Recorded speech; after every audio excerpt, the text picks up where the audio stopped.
রূপ আর সনাতন এরা কর্ণাটকের মানুষ ছিলেন। এই রূপ সনাতন কি করতেন না, আগে বাংলার রাজধানী ছিল গৌড়, আর গৌড়ের নবাব ছিলেন হুসেন শাহ। আর এই হুসেন শাহের পূর্বে গৌড়ের রাজা কে ছিলেন না, সুবুদ্ধি রায়। তো একদিন সুবুদ্ধি রায় যখন রাজা, আর এই হুসেন শাহ ছিল তার অধীনস্থ কর্মচারী। তো হুসেন শাহ যখন অধীনস্থ কর্মচারী কার, সুবুদ্ধি রায়ের, তো একদিন এক দিঘিকে খনন কার্য করবার জন্য সুবুদ্ধি রায় আদেশ দিলেন। হুসেন শাহ কি করলেন না, ওই দিঘিকা খনন কার্যে কোষাগার লুণ্ঠন করলেন, অর্থ টাকা করি নয় ছয় করলেন। তিনি কর্মচারীদেরকে বললেন, দেখো তোমরা যদি আমার সঙ্গ দিয়ে এই কোষাগার লুণ্ঠন করতে পারো, তোমাদেরকে আমি মোটা অঙ্কের অর্থ দান করব। তাই হলো। জানো মা, এই জগতে সব থেকে লোভী জীব কি জানো? মানুষ। এই জগতে সব থেকে লোভী জীব হলো মানুষ। কেন? দেখো, একটা পাখিকে দেখো, তুমি যেটুকু তুমি দানা ছড়াবে সে আসবে, খেয়ে উড়ে চলে যাবে। একটা গাভীকে দেখো, যেটুকু তার খিদে সেটুকু সে ঘুরে ঘুরে খাবে, ব্যাস খাওয়া হলো। সে দেখো সঞ্চয় করতে কিন্তু এরা কেউ জানে না। এই জগৎ সংসারে কোনো জীবকে দেখবে না তুমি সঞ্চয় করছো। মানুষের ঘরে গিয়ে দেখো চাল মজুত আছে, তার থাকবার জন্য বাসস্থান, ঘর, টাকা কড়ি, অর্থ, ব্যাংক ব্যালেন্স। লোভ লোভ লোভ, লোভের কখনো তার পূর্তি হবে না। কখনো বলবে না দ্যাটস এনাফ, আমার যথেষ্ট হয়েছে, আর চাই না, আরো চাই, যত দেবে আরো চাই, আরো চাই, আরো চাই।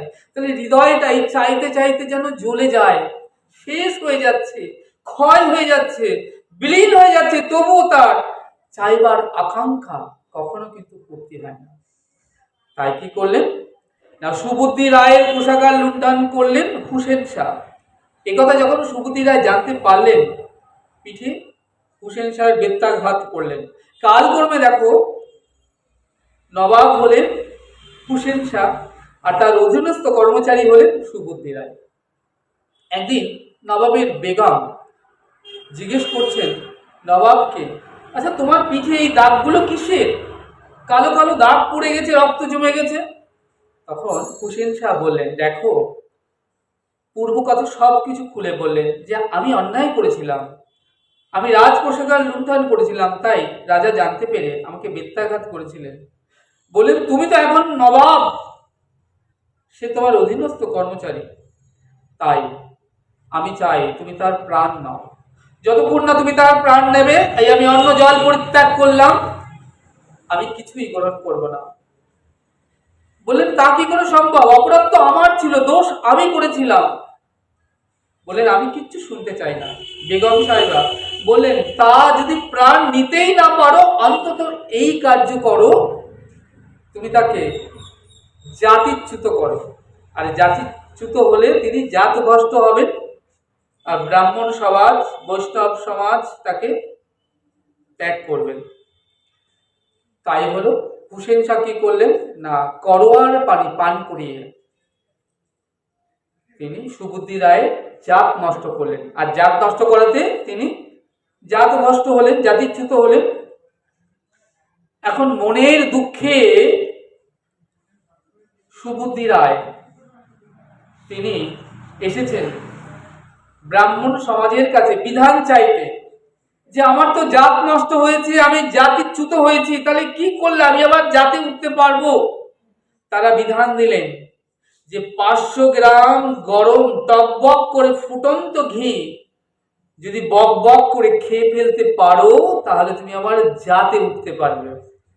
রাজা সুবুদ্ধি রায়ের কিন্তু জাত ভ্রষ্ট হয়েছে, কিন্তু বুদ্ধি নষ্ট হয়নি।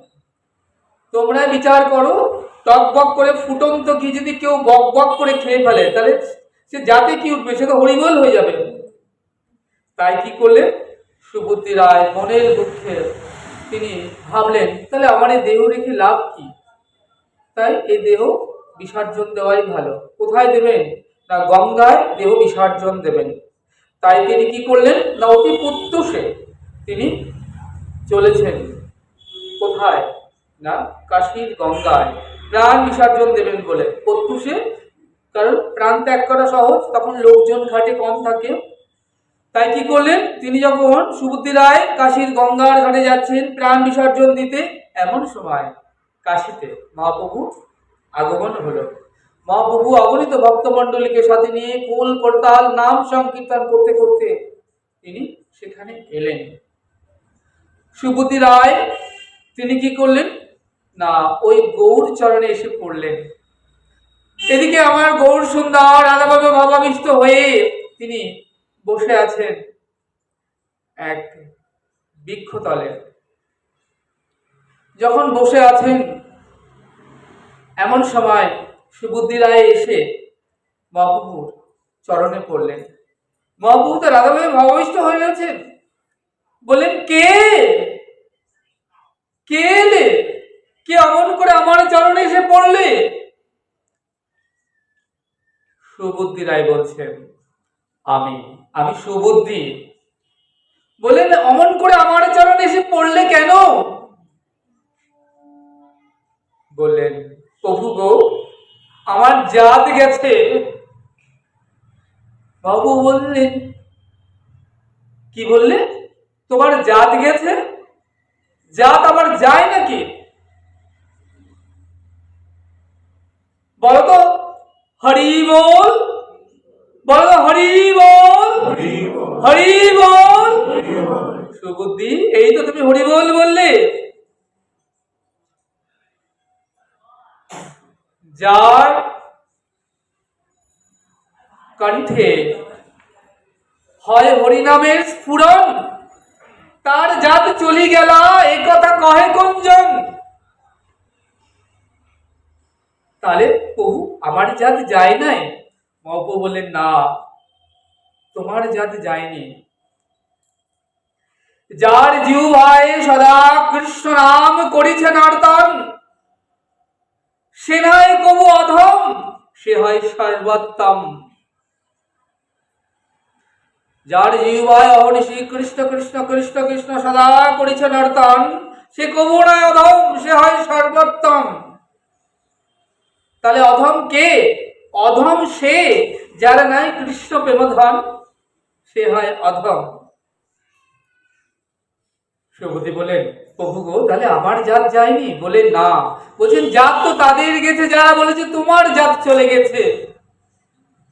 মহাপ্রভু বললেন সুবুদ্ধিকে, সুবুদ্ধি, জানো তো, তোমার জাত গিয়ে ভালোই হয়েছে। তুমি চলে যাও সিধাম বৃন্দাবনে। তোমার আগেই লোকনাথ গোস্বামী, শ্রীধর গোস্বামী, ভূধর গোস্বামী, শ্রীজীব গোস্বামী, তারা শ্রীধাম বৃন্দাবনে আমি তাদেরকে পাঠিয়েছি। তুমিও চলে যাও মধুময় শ্রীধাম বৃন্দাবনে। বৃন্দাবনে গিয়ে তুমি নিতে নিতে করো যমুনায় স্নান, ব্রজবাসীর দাঁড়ে দাঁড়ে ভিক্ষা মেঘে মধু করি করে খাও, আর ব্রজের ধুলায় গড়াগড়ি দিয়ে রাধা নাম লাও। বলে, রাধে জয় জয় শ্রী রাধে শ্যাম, রাধে অপার করুণাময়ী রাধে। এই হলো তোমার বৃন্দাবনের সেবা কার্য। মহাপ্রভুর আজ্ঞা পাইয়া চলিল ব্রজে ধাইয়া ধাইয়া। সুবুদ্ধি রায় যিনি, তিনি যখন চলে এলেন, মহাপ্রভুর আজ্ঞা পেয়ে সুবুদ্ধি রায় ধাইয়া ধাইয়া কোথায় যাচ্ছে? বৃন্দাবনে। দেখো মা, সুবুদ্ধি রায় এখন বৃন্দাবনে গিয়ে কি করছে জানো? যারা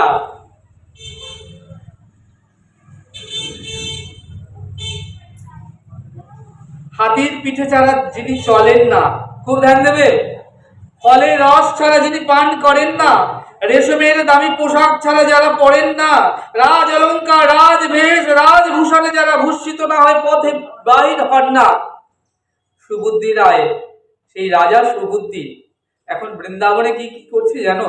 বৃন্দাবনের বন বন থেকে কাঠ পুড়িয়ে আটি বাঁধছেন, সেই আটি নিয়ে গিয়ে বাজারে বিক্রি করছেন, বিক্রি করে দু চার আনা যা পয়সা পাচ্ছেন তাই দিয়ে রাধা মদন গোপালের সেবা দিচ্ছেন। সেবা দিয়ে, বৈষ্ণব সেবা দিয়ে যেটুকু প্রসাদন্ন রয়েছে সেটুকু ভোজন করছেন, আর ওই নীতি নীতি বৃন্দাবন ভ্রমণ করছেন।